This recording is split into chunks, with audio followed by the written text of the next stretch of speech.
생각을 바꾸면 현실이 바뀐다. 마음은 무한을 창조하는 힘을 가지고 있다. 사람은 현재의 상황에 충실한 인생의 십자수를 놓는다. 인생의 십자수를 놓는 실은 바로 생각과 사고다.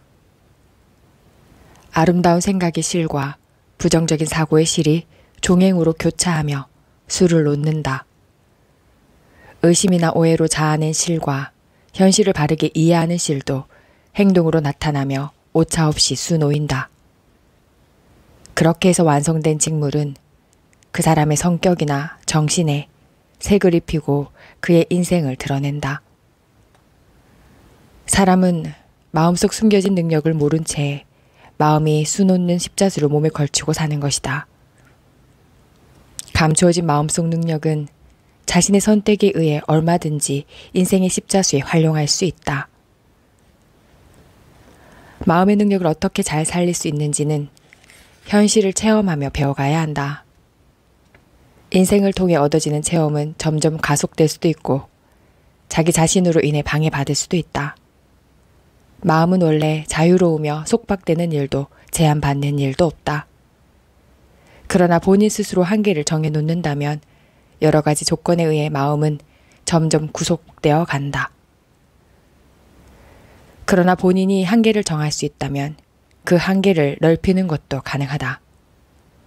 가능성은 당신의 마음 그대로 펼쳐지며 마음 그대로 자유롭게 살아갈 것이다. 마음의 습관은 바꿀 수 있다. 사람은 탐욕스러운 욕망을 지닌 채 감정에 몸을 맡기며 행동하기도 한다. 그러나 의연하게 아름다운 마음으로 살아가는 건 역시 가능하다.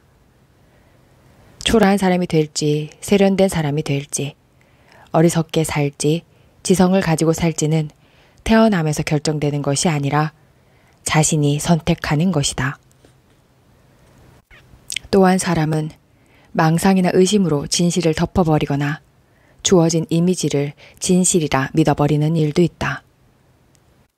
그러나 사실을 왜곡하는 의심이나 이미지를 물리치고 올바른 현실의 모습을 발견해낼 수도 있다. 현실에 대한 마음의 능력을 포착하는 법은 좋든 싫든 마음속 버릇이 되어 자신의 인생에 계속해서 영향을 미친다.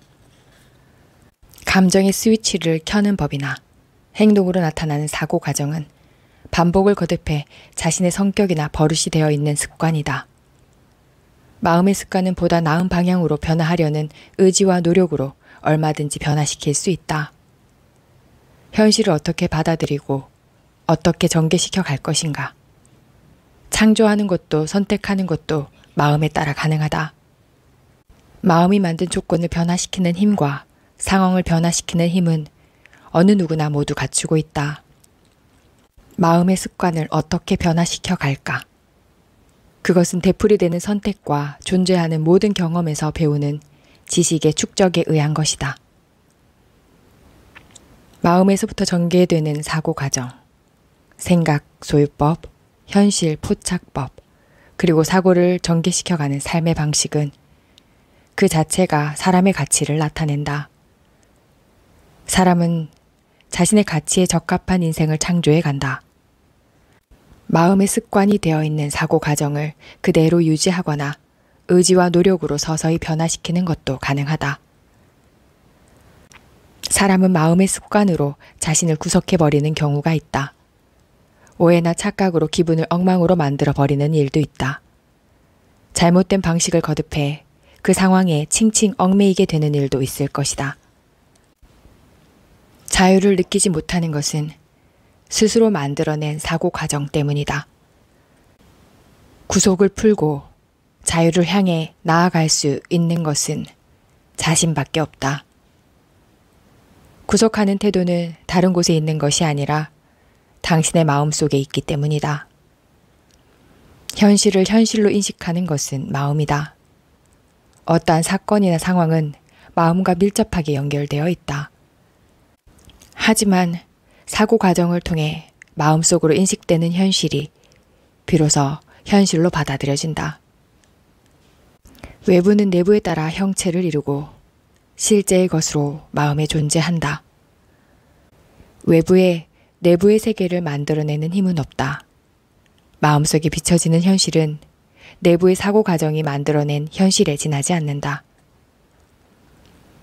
사람은 살아가면서 각양각색의 감정을 맛본다. 여러 가지 생각이나 사고가 일어나 마음속에 갈등을 낳거나 기쁨을 부풀리거나 한다. 설령 현실을 통해 마음에 생겨난 것이라 해도 마음속에 생긴 것은 그 안에만 존재한다. 결코 어떤 상황이나 사건이 수많은 감정이나 생각을 갖고 오는 것은 아니다. 어려운 현실을 살아가고 있다 해도 외부의 상황이나 사건이 괴롭고 슬픈 것이 아니라 현실을 받아들이는 마음이 괴로움과 슬픔을 낳는 것이다. 상황이나 사건이 사람을 과실로 치닫게 하는 것이 아니라 마음속에 생겨난 나쁜 유혹이나 충동에 사람이 복종해버리는 것뿐이다. 사실을 받아들이는 바른 마음의 자세와 상황에 맞는 적절한 지혜를 배워간다면 괴로움과 고민에 빠져 슬픔 속에서 의욕을 잃고 힘들어할 필요가 없다. 어떤 환경에 살든지 충동적인 감정이나 욕망에 흔들려 잘못된 길을 걷게 되는 일은 없을 것이다. 오히려 직면한 현실의 마음을 해방시키는 법을 배우고 자신을 소중하게 만드는 법을 배워 평온한 마음의 세계에 다 다루는 것이 가능하다. 자신의 기분이 충족되지 않는 것을 다른 사람의 탓으로 돌려 비난하거나 일이 잘 풀리지 않는 원인을 상황의 탓으로만 돌린다면 그 무엇도 배울 수 없다. 단지 자신의 고뇌와 불안만이 늘어날 뿐이다. 외부는 내부를 비추는 그림자와 같다. 마음이 맑다면 외부의 세계도 산뜻하고 아름다운 흔적을 남긴다. 마음의 성장은 내면에서 일어나 인생으로 드러난다. 타락과 파멸도 내면에서 일어나지 않는 한 바깥 세계에 드러날 일은 없다. 모든 것은 안에서 밖으로, 그것이 이 세계의 법칙이다. 인생의 변혁이나 조정도 내부에서부터 일어날 수 있다. 보다 나은 인생으로 변화시키고 싶다면 마음에 비추는 외부 세계와의 분투를 멈추고 마음의 힘을 내면의 변화와 재생에 집중시켜 정신을 고결하게 만들어 나가야 한다. 외부에서 일어나는 사건에만 붙들려 노심초사하고 에너지를 허비하는 것이 아니라 자신을 보다 소중하게 유지시키기 위해 마음을 활용하자. 마음속 깊은 의식과 하나가 되는 감각을 익혀 충만한 평온 속에 살아갈 때 사람은 진정한 배려의 정신으로 많은 사람들에게 영향을 끼치게 된다. 권위나 권력을 휘두르며 억지로 지도하는 것이 아니라 바람직한 방법으로 확실하고도 고상한 길로 다른 사람들을 이끌게 될 것이다. 그리고 그러한 삶의 방식은 자신의 삶을 더욱 소중하게 만들어간다. 인생은 마음에서부터 생겨난다. 정신은 사고와 행동으로 완성되어 간다. 마음을 의식해 자신을 보다 나은 사람으로 변화시키는 사고를 만드는 힘이 인생을 보다 좋은 쪽으로 바꾼다. 직접 당신의 인생에서 마음의 에너지를 체험하고 확인해 보길 바란다.